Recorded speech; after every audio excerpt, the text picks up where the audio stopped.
I think being free from using food to cope, soothe, or escape has really taught me how to be vulnerable, and from a place of like, this is who I am, right? Without a wall up, without defenses, without smoke and mirrors or compartmentalizing my true self.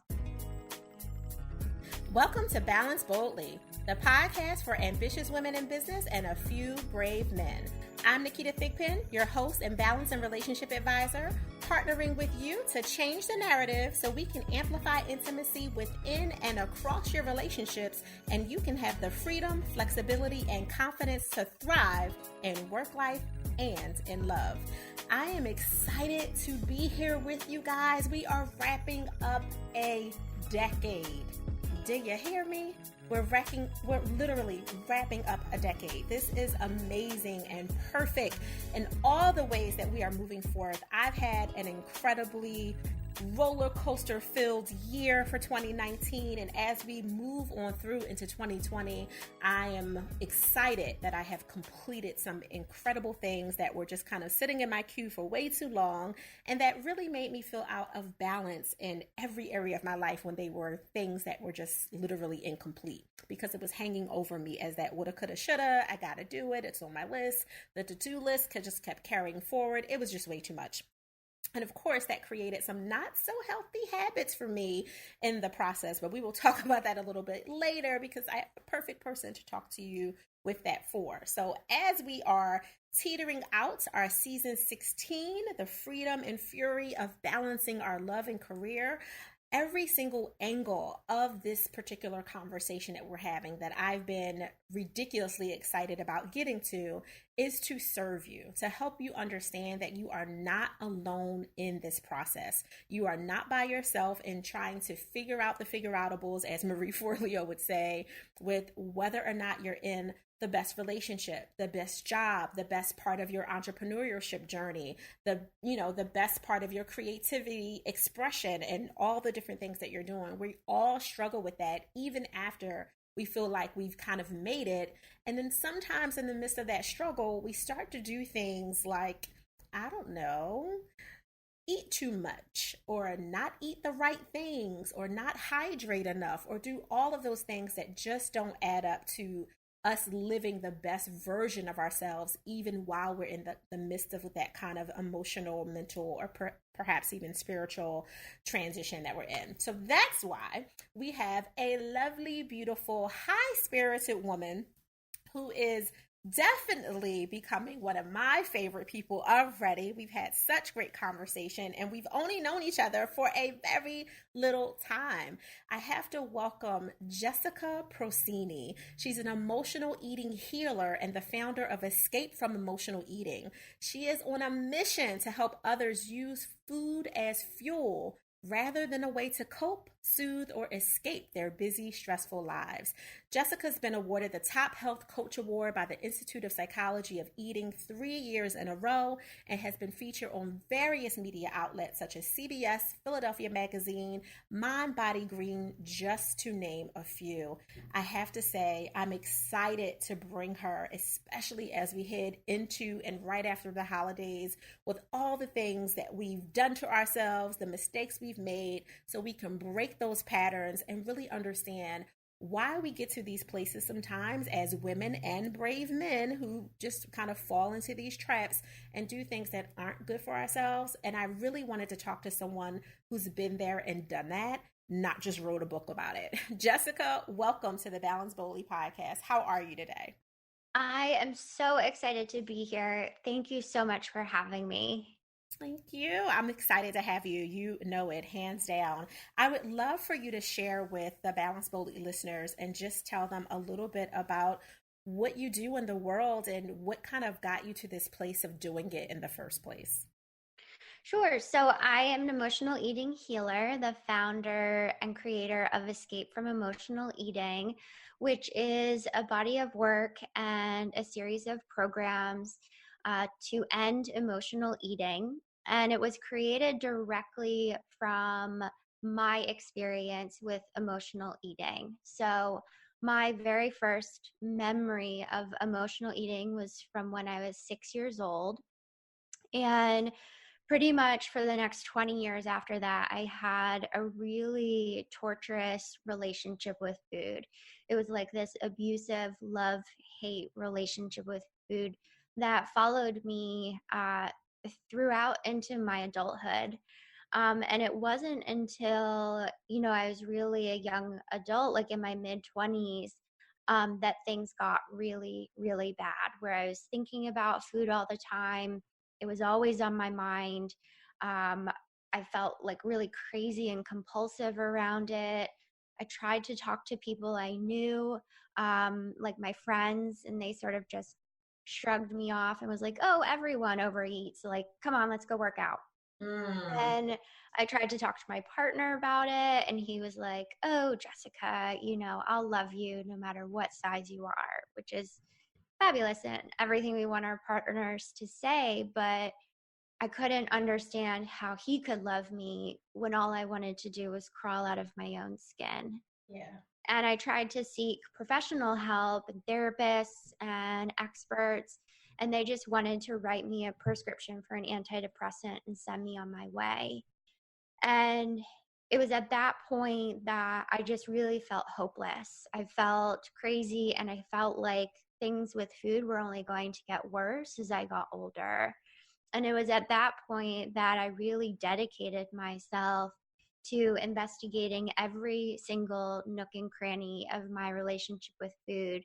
And from over a decade of that dedicated research, I found answers that no one is talking about when it comes to our relationship with food.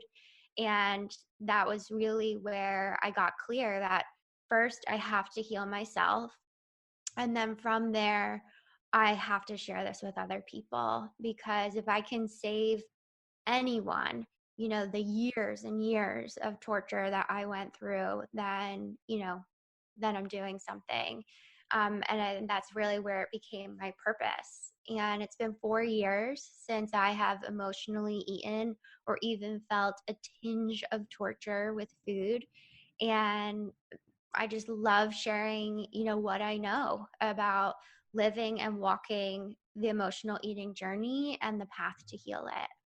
Yeah, that's amazing. And thank you for your vulnerability, Jessica. I mean, I think so many of the ambitious women that are out there listening to this, as well as those few brave men, could relate to that, whether it's because they're over or under eating, right? Because, the pendulum could swing either way. And I know from all of your research, you know that as well.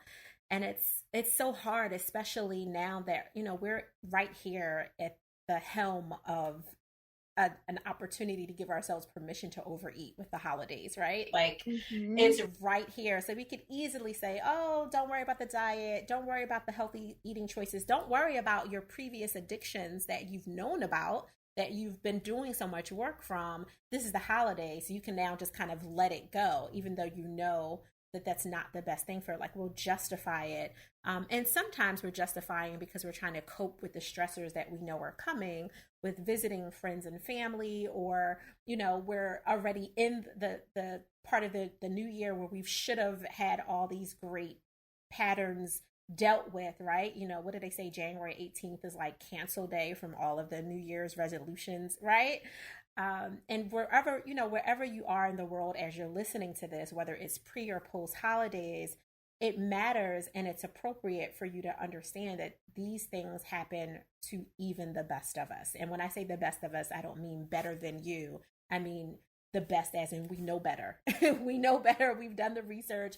We've maybe got degrees and certified in the whole thing, but it still can come up, and you have to do the work on a regular basis to kind of avoid it. So I'm curious, Jessica, how this has showed up for you in not just the work you do in the world, but also in your relationship now that you've really gotten better at understanding yourself. How do you show up differently at home for your partner? I think one of the blessings that comes from healing your emotional eating, and at least comes from mine, and I see it in my clients as well, is emotional resilience. But with emotional resilience, there is a clearing of our ability to be vulnerable.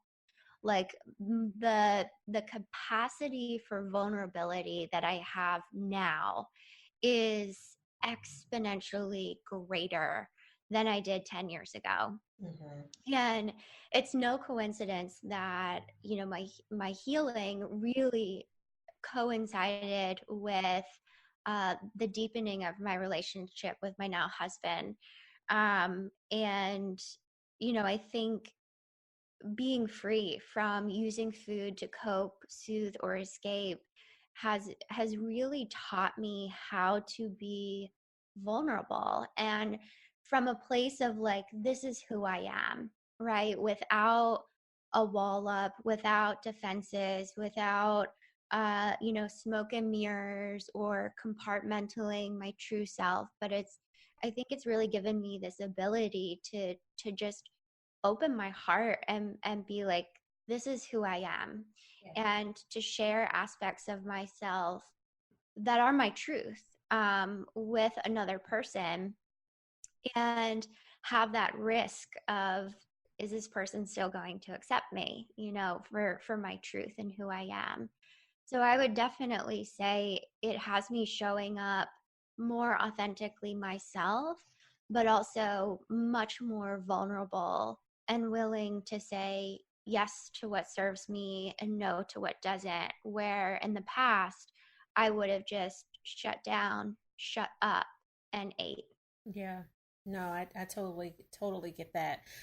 For your clients that you work with, and I know you work with a diversity of people because obviously emotional eating is not segregated to just one ethnicity or one age group, and it goes across. And I know you do a lot of retreats for very signature, specific, customized retreats to really help people deal with the challenges that they're having and kind of take them away from the environment that might be triggering for a moment so they can get a little respite, get some air, so to speak, and really have time to fully heal, right? And to really be able to deal with that. I'm curious if in those retreats that you do for people, these issues of how it's affecting their quality of life, whether it's their working career as professional women and men out in the world, or if it's, because they're students, so their student life balance, because they feel shame around it. So they're hiding, they're not participating, they're not networking, they're not going to parties, whatever it is that they should be doing to just enjoy whatever age group they're in at the time and be able to enjoy those milestones. But instead they're kind of hiding because they feel so much frustration with themselves around this addiction that they, until they met you, have felt like they didn't have hope for. Mm-hmm. Yeah. So one of the ways that it shows up, or the ways that the emotional eating cycle shows up, is that it's isolating. So the immediate thing that any emotional eater will do, especially if they're actively in the cycle, is they will isolate.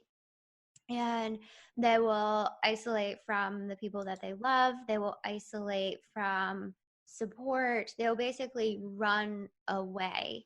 And that could even simply look at or show up as, showing up for work and being there physically, but not really there mentally, not really there emotionally, right? For the people who have their own businesses, it may show up of like, marketing yourself, but not really believing like behind it. So one of the things that really, we cut through in order to help the healing process is to stop the isolation. And that's one of the beauties of coming together in a retreat setting, is that you can't be on a retreat and isolate. Like you have to be in the room. Um, and you know and through that learning, like through showing up and staying in the room physically, mentally, emotionally, we all start to learn that it's not so scary to show up. It's not so scary. It's not so threatening, to show up in the messy. Because a lot of people that I work with will, wait until things are perfect to show up, when the real, emotional fitness comes from showing up in the messy, showing up in the difficult, and working through it. Yeah, no, I totally agree. And like I use the terminology of getting messy a lot in the work that I do with my own clients because they're like you, right? Like they're high level professionals, they're very knowledgeable, they don't need any help with their skill, but there's the other part of life that comes up sometimes as it came up for me as well, personally and professionally, that we need to get a little bit messy and go into the dirt to really see what's underneath of there before we can be honest with ourselves about why we're ready to get clean. Otherwise, we're just constantly telling ourselves, oh, I'm ready, I don't want to do this anymore. But then we don't show up to do the work. We don't allow ourselves to be in those new spaces to attract more of what we really want, right? Like even better, I want to be careful about saying the word better, but a different circle of friends that might actually stop enabling our behaviors, because sometimes our friends and family, they don't really know what else to do with us either, because they don't want to judge us when we're in that darker place. So they'll just say, well, you know what, I accept it. When you're ready, I'm ready. And as Right. good as that feels to hear it, in the moment when you're like, okay, back up, right? Like, all right, it can be just as damaging to not hold the mirror of accountability up to us and say, listen, I love you to life and beyond it. However, I'm worried about your heart. I'm worried about this cholesterol, right? The sodium, your potential diabetes. Like, I am just worried that there could be stroke, there could be all kinds of things that just because you look good in your outfit or a pair of jeans does not mean that you are healthy. And it is important for you to increase your wealth by first increasing your health. So I respect everything that you're doing on so many levels, because I think it's applicable to all of us, just period.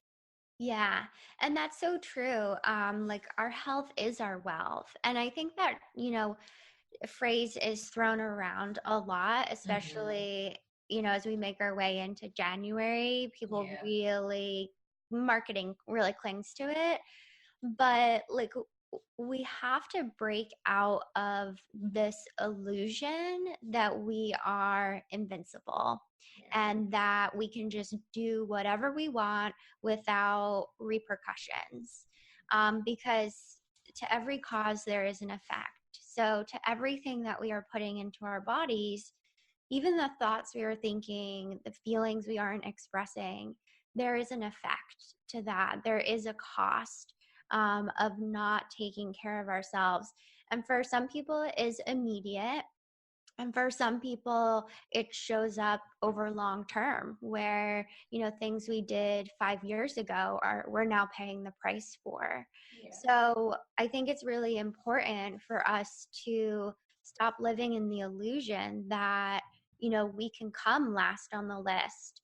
And we really have to start prioritizing ourself and our health so that we can be of service in this world in the way that we truly are meant and purposeful.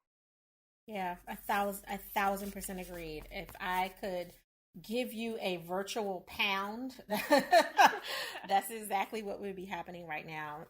This makes so much sense. So I'm curious for you with all the work that you do, because it's a lot and it can be really taxing when you're soaking in the energy of other people as they process different things, and they kind of spew what's happening in their life. So you have to be really careful not to absorb it.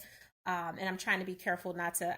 I know you have a clinical background as well, so I'm trying not to be overly clinical for our listeners, right? And just use a little bit more lay language. But because that's happening a lot, I would love for you to share, like, how are you giving yourself permission to pause so you can make sure you can recharge and refuel as well?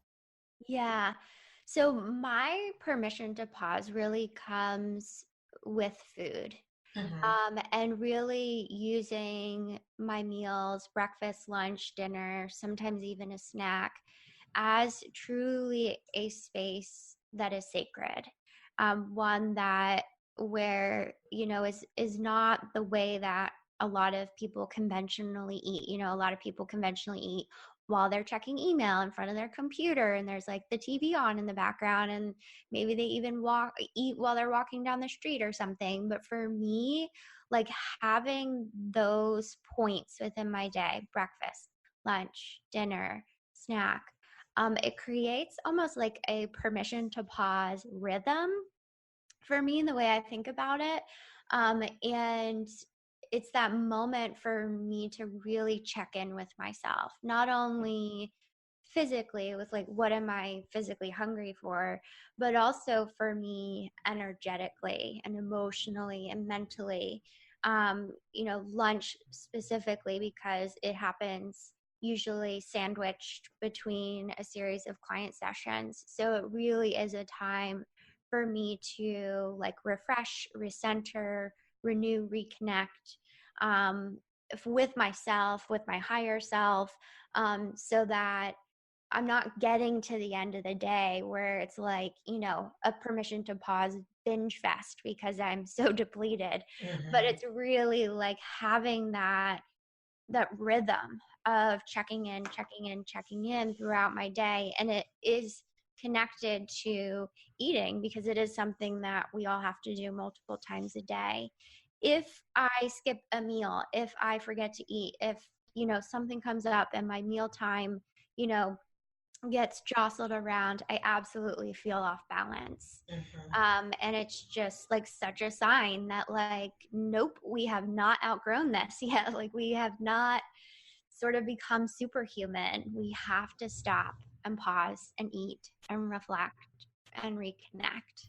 Yeah, 1,000%. You said it hands down, and you said it so perfectly. And I love that you really slow yourself down, like you give yourself permission to slow down so you can enjoy your food and enjoy the moment of refueling so you can just really benefit from it more, just from the fact that you're just taking that stock in it, like literally with every single ounce of it, right? Like just enjoying it, which is perfect. So how can people connect with you, Jessica, to learn more about what you do in the world, and if they need the services for themselves or a family member as well, where can they get that?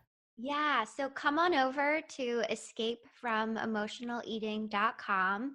If using food to cope, soothe, and escape is holding you back, I invite you to take the free quiz on my website. It's very eye-opening and it'll give you a lot of new awareness around your relationship with food, and that'll also give you next steps based on your results.